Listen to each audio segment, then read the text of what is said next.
예, 안녕하십니까. 한 주간이 정말 빨리 지나가고 빨리 돌아오는 것 같습니다. 벌써 우리가 일과부터 시작한 지 18과, 종료주일과 부활주일까지 하면은 벌써 20과째 우리가 지금 하고 있습니다. 오늘은 제 18과, 사랑으로 섬기는 공동체. 자, 우리 교회 또 어느 교회든지 이 사랑만큼은 확고하게 자리를 잡아야겠죠. 이것은 예수님께서 하나님께서 교회를 사랑하시는 그 사랑이겠고요. 또 그 사랑을 힘입어서 우리가 구원받은 우리가 또한 그 사랑으로 교회를 섬기는 그런 모습을 보여야 되겠죠. 오늘 본문 말씀 보게 되면은 고린도전서 13장 1절에서 7절까지입니다. 고린도전서 13장은 사랑장이라고 하죠. 사랑장. 그죠? 자, 그러면은 우리 한번 읽어보도록 하겠습니다. 신약성경 278면입니다. 자, 그러면 제가 1절부터 7절까지 제가 성경을 봉독해 드릴 때 여러분 눈과 귀로 함께 성경을 보면 되겠습니다. 내가 사람의 방언과 천사의 말을 할지라도 사랑이 없으면 소리나는 구리와 울리는 꽹과리가 되고, 내가 예언하는 능력이 있어 모든 비밀과 모든 지식을 알고 또 산을 옮길 만한 모든 믿음이 있을지라도 사랑이 없으면 내가 아무것도 아니요 내가 내게 있는 모든 것으로 구제하고 또 내 몸을 불사르게 내줄지라도 사랑이 없으면 내게 아무 유익이 없느니라. 사랑은 오래 참고 사랑은 온유하며 시기하지 아니하며 사랑은 자랑하지 아니하며 교만하지 아니하며 무례히 행하지 아니하며 자기의 유익을 구하지 아니하며 성내지 아니하며 악한 것을 생각하지 아니하며 불의를 기뻐하지 아니하며 진리와 함께 기뻐하고 모든 것을 참으며 모든 것을 믿으며 모든 것을 바라며 모든 것을 견디느니라. 아멘. 자, 오늘 본문 말씀 이제 암송 보게 되면은 사랑은 오래 참고 사랑은 온유하며 시기하지 아니하며 사랑은 자랑하지 아니하며 교만하지 아니하며, 여기 이제 사랑에 대해서 정의를 내리는 거죠. 사랑은 오래 참는다. 성령 열매하고도 같겠죠. 사랑은 온유하다. 이것도 성령 열매겠죠. 시기하지 않는다. 질투심을 갖지 않는 거죠. 자랑하지 아니한다. 겸손을 말하겠고, 암송하셔야 되는 거예요. 겸손은 결국 교만하지 않는 것. 이것을 자랑하지 않고 교만하지 않고 이렇게 얘기를 하면 됩니다. 자, 교회는 사랑으로 섬기는 하나된 공동체입니다.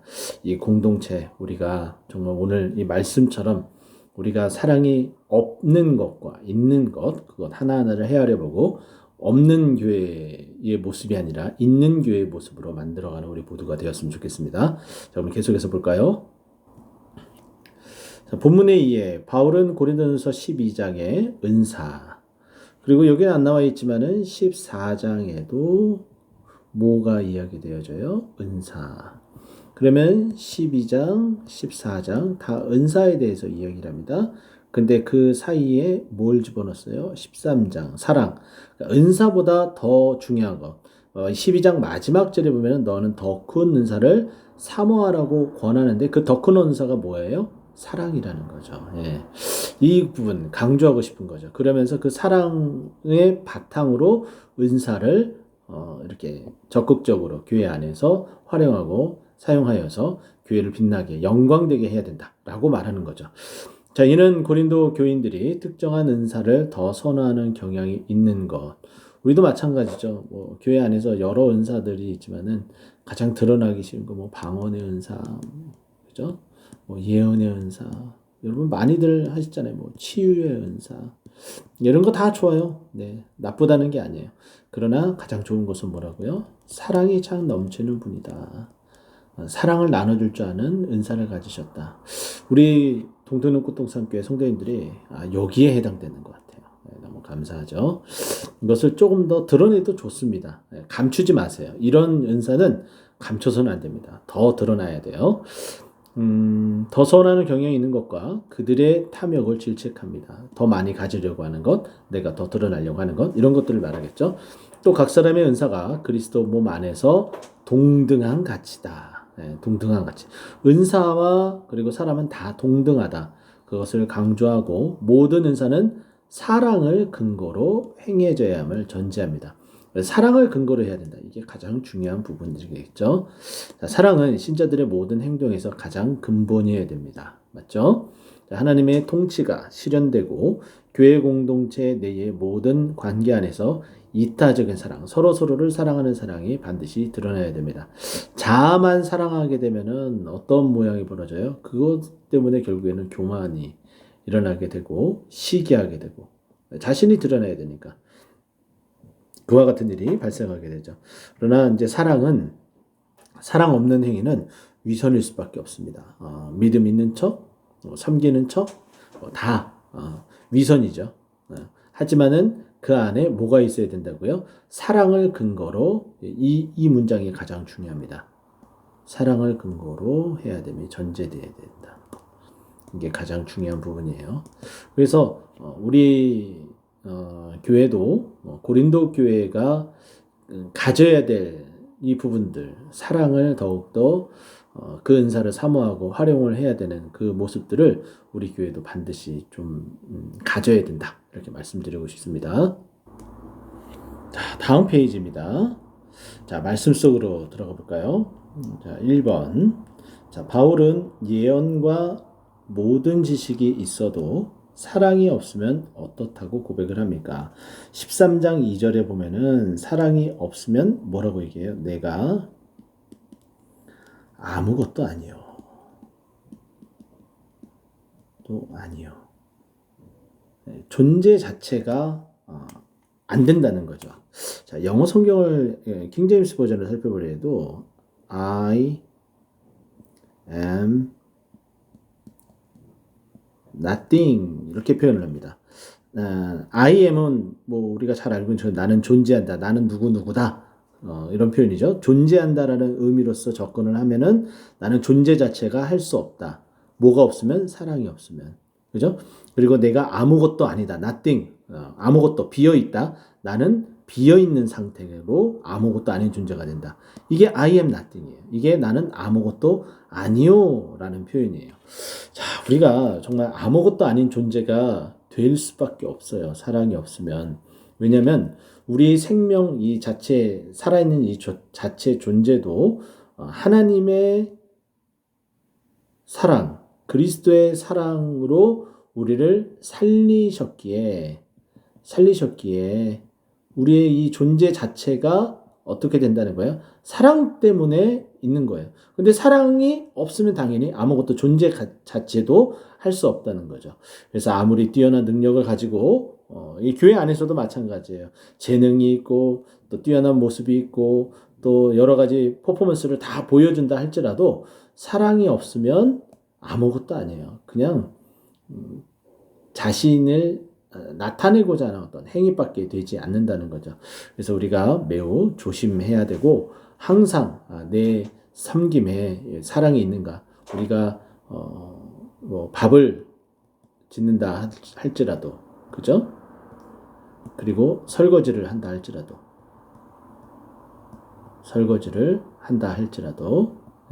반드시 다 뭐든지 사랑. 교사 그 밖에 교회 안에 많은 일들을 할 때 반드시 뭐가 있어야 되는 거예요? 사랑이 있어야 된다. 요거를 이야기를 하고 있습니다. 자, 2번. 자, 바울은 5절에서 사랑을 무엇으로 설명을 합니까? 자, 사랑을 어떻다. 사랑은 4절에서는 자랑하지 아니하며 교만하지 아니하며 이렇게 해놓고서 5절에 들어가서 무례히 행하지 아니하며. 첫 번째는 무례히 행하지 아니하며. 자, 연이어서 자기의 유익을 구하지 아니하며. 자, 세 번째는 성내지 아니하며. 자, 네 번째는 뭐예요? 악한 것을 생각하지 아니하며. 지금 바울은 5절에서 사랑을 어떻게 설명하냐면 아니한다라는 것으로서 이렇게 표현을 하고 있습니다. 뭘 하지 않는 것이 사랑이냐? 무례히 행하지 아니한 것. 그러면 무례히 행한다라는 표현은 우리가 기분을 나쁘게 하잖아요. 상대방을 기분 나쁘지 않게 하는 것. 상대방을 기분 좋게 하는 것. 이렇게 표현할 수 있겠죠. 그래서 이것을 적극적으로는 상대방을 기분 좋게. 이게 사랑이에요. 상대방을 기분 좋게. 자기의 유익은 어떻게 해요? 상대방에게 유익을. 이 유익은 편안함까지도 포함이 됩니다. 그죠? 그리고 상대방이 조금은 결례를 범하고 하더라도 참고 기다리는 거죠. 상대방을 품는 거. 성내지 아니한다는 건 상대방의 그 모습마저도 품고 기다리고 인내하는 거. 네, 이렇게 표현할 수가 있고, 이 악한 생각은 내가 이렇게 나에게 이렇게 했기 때문에 저 사람은 저렇게 해서 꼭 멸망받고 저주받고 이래야 되는데 그것이 아니라 좋은 생각, 상대방을 향한 좋은 생각. 이것이 결국 뭐예요? 사랑이라는 거죠. 상대방에 대한 좋은 일, 좋은 생각, 또 상대방의 약한 부분을 품는 것, 또 상대방의 유익을 그 사람이 편안하기 위해서 내가 한 발자국 더 움직이는 것까지, 그리고 상대방이 기분 좋게 예의를 갖춰서 행동하는 것, 이 모든 것이 다 무엇이라는 거예요? 그것이 사랑이라는 거예요. 사랑은 상대방이 있어요. 상대방. 그렇죠. 우리 하나님께서도 우리가 상대방이 되는 거예요. 그러면 우리는 어떻게 해요? 하나님이 상대방이 되는 거죠. 위로는 하나님을 사랑하고 내 이웃을 내 몸과 같이 사랑하라 하셨으니까 우리의 상대방은 결국은 우리 하나님, 그리고 우리 이웃, 또 우리 가족, 가까운 사람, 이 모든 사람들에게 상대방을 기분 좋게 하고 상대방이 유익, 또 편안함을 줄 수 있어야 되고, 상대방이 안타까운 부분들을 내가 조금 기분 나쁘고 힘들고 어려워도 참고 품고 나아가는 것, 그리고 상대방이 좋은 것들을 할 수 있도록 좋은 생각을 갖고 그를 위해서 기도하는 것. 이것이 사랑이다라고 볼 수가 있는 거죠. 자, 3번. 자, 바울은 8절에서 사랑에 대해서 무엇이라고 말합니까? 자, 8절에 보면은 사랑은 언제까지나 떨어지지 아니하되 예언도 패하고 방언도 그치고 지식도 패하느니라. 그러니까 다 사라지는데 사랑은 어떻다라는 거예요? 사랑은 그 특성이 언제까지나 떨어지지 아니한다. 그러는 사랑은 사라지지 아니한다.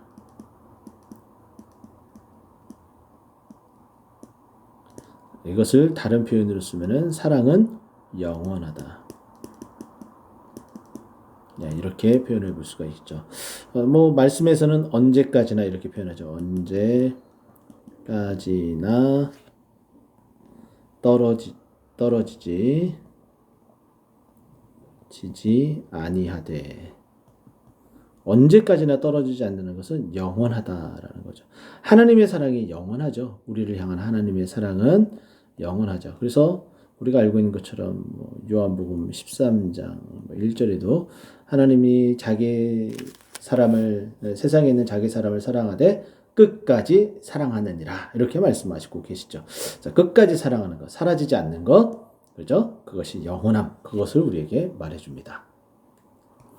자, 매우 짧습니다. 사랑에 대해서 하고 싶은 말은 너무나 많지만 짧아요. 하지만 이제 마지막 페이지가 벌써 다가왔네요. 자, 묵상 이야기 해볼까요? 초대교회 터툴리안의 글을 보면 교부죠. 목사님이에요. 자, 초대교회 불신자들을 전도할 때라는 거예요. 당신은 그리스도인들처럼 사랑하는 사람을 본 일이 있습니까? 이때 이 말은 결국은 그리스도인들은 사랑을 매우 많이 밖으로 표현하면서 나타낸 거예요. 어떻게 사람이 저렇게 살 수가 있을까라고 생각할 정도로 그렇게 사랑을 나누고 또 사랑으로 섬기고 한 그런 모습들이 보여졌다는 거죠. 그래서 그런 모습을 본 적이 있습니까? 라고 물어보면서 시작을 하는 거예요. 근데 하나님은 사랑이시기 때문에 사랑하지 않는 자는 하나님을 알지 못한다라고 했어요. 사랑하지 않는 자는 하나님을 알지 못한다. 사랑하면서 하나님을 알아가야 된다. 마찬가지죠. 그래서 교회 안에서 하나님의 사랑을 알고 하나님의 사랑을 나타내야 되는 거예요. 그래서 기독교의 핵심은 사랑이다. 그래서 기독교의 성경을 말하고 있는 성경의 딱 한 구절을 이야기하라고 하면 요한복음 3장 16절이잖아요. 그죠? 여기에 뭐라고 돼 있어요? 하나님이 세상을 이처럼 사랑하사. 여기에 사랑, 가장 기본적으로 되어 있는 거예요. 그런데 왜 기독교는 사랑을 잃어버리게 된 것일까요? 자, 교회사가들에 따르면 가정교회가 없어지고 예배당 중심의 신앙으로 전화된 이유로부터라고 말합니다. 자, 왜냐하면 가정교회는 결국은 이 가정이라는 표현은 가족, 한 공동체, 또 다른 말로 식구. 자, 근데 이게 점점 약화되죠. 우리가 일주일에 한 번 보는 것. 일주일에 한 번씩만 보는 것도 정말 많이 보는 건데, 일주일에 고작 딱 한 번 본다고 해서 우리가 가족으로 여겨지진 않죠. 우리가 자는 모습을 볼 수도 있고, 또뭐 여행 중에 아니면 일하는 중에 자주 볼 수는 없지만은, 그래도 가족 공동체는, 뒷모습이라도, 자는 모습이라도, 그러니까 또 존재한다는 것만으로도 식구라는 것을 또 한 공동체라는 것을 알 수 있죠. 그래서 서로 사랑하고 서로 섬길 수 있는 거예요. 그런데 예배당 중심으로 하게 되면은 점점 시간이 지나면서 이 사람이 왔는지 안 왔는지 관심 밖으로 점점 멀어지고 이런 같은 일들이 이제 나타나게 되니까 점점 그 사랑의 모습들이 자취를 감추고 있는 거죠. 그러나 사랑은 감정이 아닙니다. 사랑에는 수고가 따릅니다. 한 번 더 전화기를 들고 톡을 하고 문자를 보내고 또 영상을 공유하고 이 모든 것들 시간을 내고 돈을 쓰고 이 모든 것들은 이 수고가 다 따라 되어 있어요. 자, 수고를 회피하는 것은 사랑이 아닙니다. 반드시 사랑이 따라야 된다. 사랑이 있어야 된다. 헌신이 있어야 된다. 이렇게 말을 해주고 있습니다. 자, 어느덧 마지막입니다. 나눔. 사랑하기 힘든 사람이 있는지 나눠보세요. 요 부분들 좀 나누는데 좀 마음이 아플 수도 있어요. 또 매우 조심스럽게 해야 되겠죠. 정말 아직 관계성이 좀 덜하기 때문에, 사랑하기 힘들 수는 있어요. 근데 그것을 점점 바꿔나가야겠죠. 우리가 기억해야 될 것은 우리가 원수 되었을 때, 우리가 로마서 5장을 보게 되면은 우리가 원수 되었을 때, 우리 주님께서 사랑하셨어요. 그렇죠? 원수도 사랑하기 힘든데 당연히 힘들죠.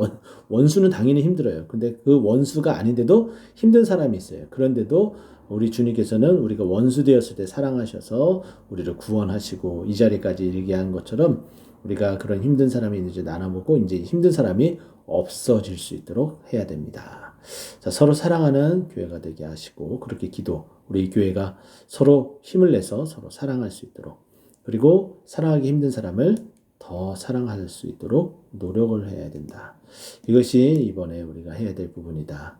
그래서 한 주간 셀 모임 이후 또 다른 셀 모임을 가질 때까지 서로 이렇게 노력하면서 지내는 한 주간, 또 실천한 것을 메모를 한번 해보세요.